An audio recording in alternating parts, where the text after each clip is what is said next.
आज के इस सम्मान समारोह के कार्यक्रम में, और मुझे लगता है सवा मनी का भी कार्यक्रम है, सहभोज का, इस कार्यक्रम में मौजूद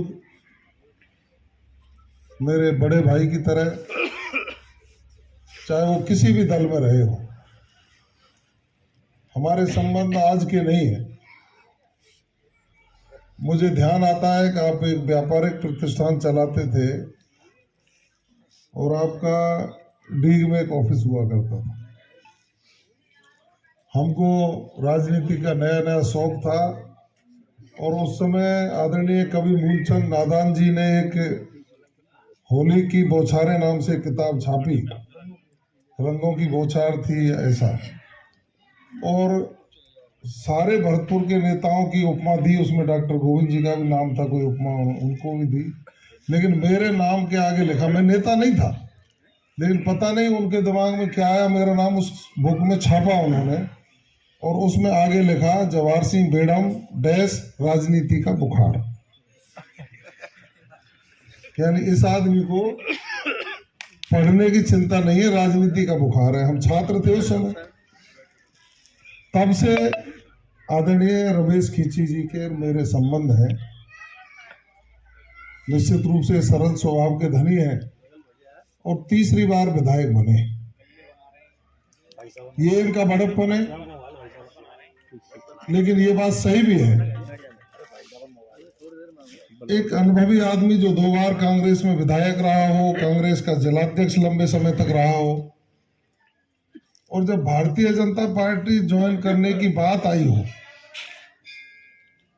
तो सारे नेता एक तरफ, इन्होंने एक ही शब्द कहा कि जवाहर बेडम कहेंगे तो ज्वाइन करूंगा, नहीं तो नहीं करूंगा। मैं तो उस समय कुछ भी नहीं था, ना तो मैं पार्टी का नीति निर्धारक था, ना मैं उस डिसीजन कमेटी में था, ना कोई इतना प्रभावी था।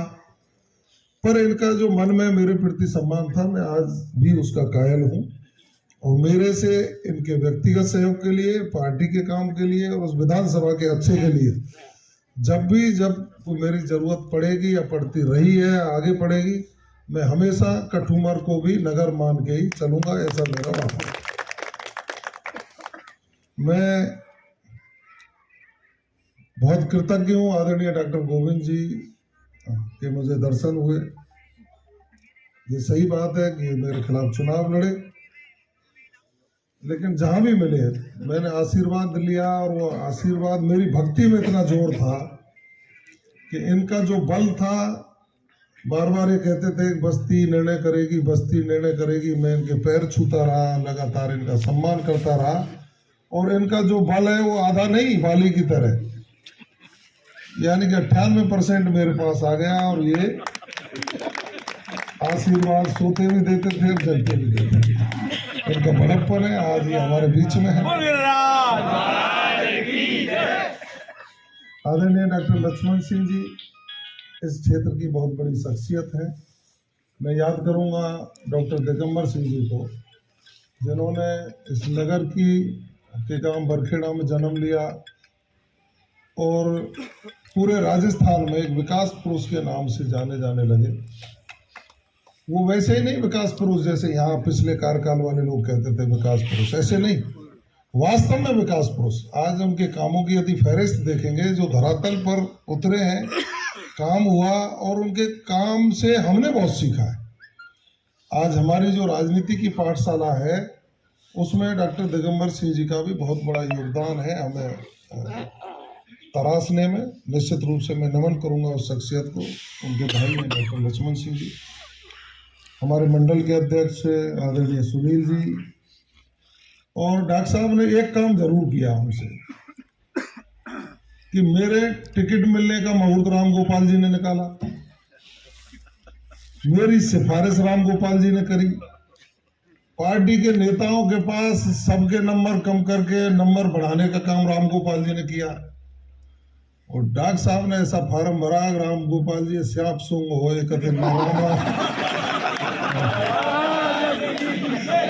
ना हमारी राम राम ले ना श्याम श्याम। मेरा फार्म यानी मेरे कार्यालय का उद्घाटन इन्होंने करवाया।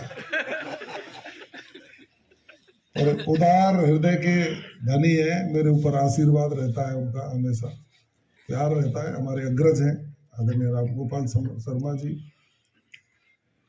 आदरणीय प्रभुदयाल जी,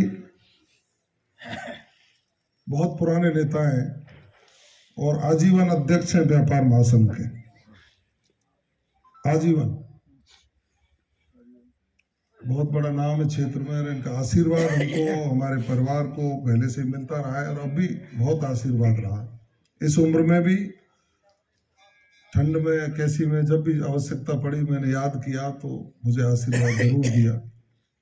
और आज के इस कार्यक्रम के आयोजक, संयोजक आदरणीय नथीलाल मिश्रा जी,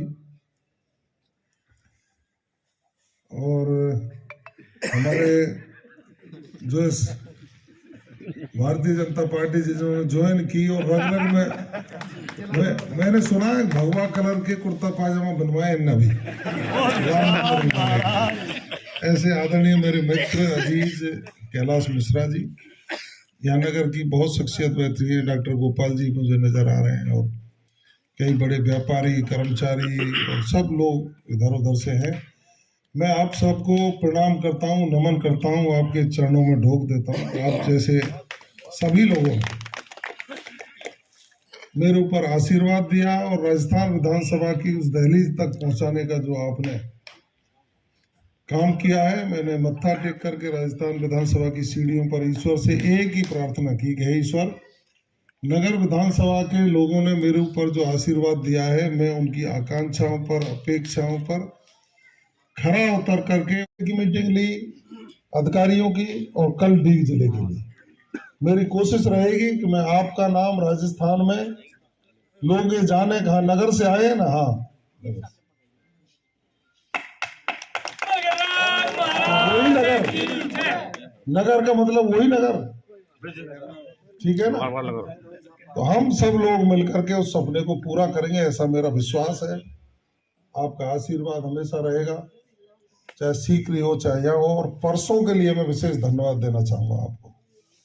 मेरे पास पार्टी के प्रदेश कार्यालय से फोन आया,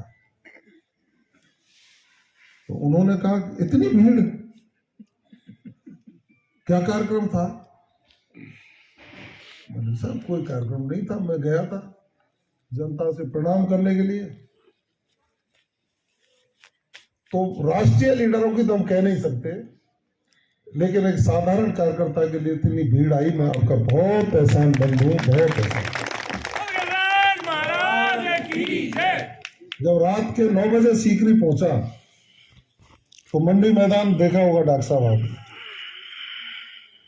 चकाचक भरा हुआ था। अब उससे एक तो प्रसन्नता है और दूसरा, मैंने पहले कहा कि चुनौतियां हैं। आज पानी की कनेक्शन की लाइन टूट गई है तो पार्षद को फोन नहीं करता वो व्यक्ति, अपने बेटे को करता है, जवाहर बेगम को। इसका मतलब उनको विश्वास है कि ये पूरा करेगा। इसलिए मैं पार्षद कोई हो तो उनसे निवेदन करूंगा, विश्वास पैदा करिए। विश्वास इतना हो कि हमारे पार्षद को फोन करेंगे तो एमएलए और मंत्री से ज्यादा काम करेगा, ऐसा एक विश्वास पैदा करिए। तार टूट गया, उसका फोन मेरे पास आता है। अब इस विश्वास को कायम करना मेरे सामने चुनौती है। मैं तो ईश्वर से प्रार्थना करता हूं, हे ईश्वर, इतनी शक्ति देना और सद्बुद्धि देना कि मैं इन लोगों के चरणों की धूल को माथे से लगाकर इनके सपनों को पूरा कर सकूं, इनकी सेवा कर सकूं। एक और कहा है मैंने, किसी भी विभाग का अधिकारी, कोई भी ठेकेदार, कोई भी काम करवाने वाला व्यक्ति, जवाहर बेगम को ना गुलदस्ता चाहिए, ना उपहार चाहिए, ना बेगार चाहिए, किसी प्रकार की कोई चीज की आवश्यकता नहीं है। मेरे कितने भी नजदीक रहने वाला व्यक्ति आपको प्रभाव में लेकर के किसी भी तरह की कोई बात करे, कतई कोई आवश्यकता ना थी, ना है, ना रहेगी। लेकिन काम के प्रति सजग हूं, काम करना पड़ेगा। आपका सम्मान रखना मेरी जिम्मेदारी है और काम करना आपकी ड्यूटी भी है, जिम्मेदारी भी है, फर्ज भी है। नहीं करेंगे तो जनता जो विचार करेगी वो जवाहर सिंह बेडम काम करेगा।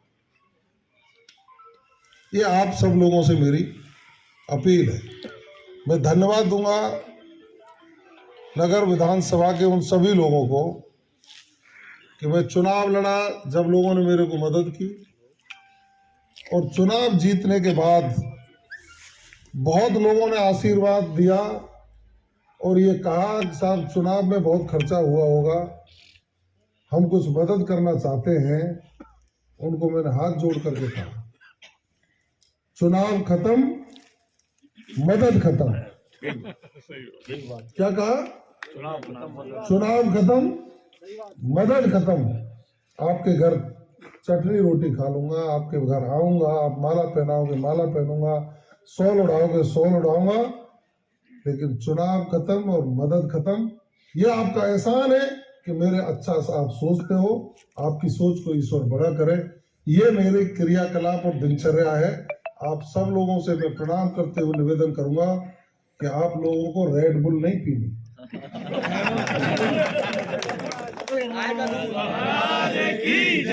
या तो देसी घी का चूरमा खाओ या गाय का भैंस का दूध पियो। ठीक है, वो जमाना गया। और जो लोग इस तरह के बयान देते हैं, इस तरह की समाज के युवाओं को दिग्भ्रमित करने का काम करते हैं, उनकी अपरिपक्व सोच है, बच्चे हैं। उनको सकारात्मक सोच करके समाजों के विकास की और युवाओं के भविष्य की चिंता करनी चाहिए। धन्यवाद। जय हिंद, जय भारत। राम राम साहब।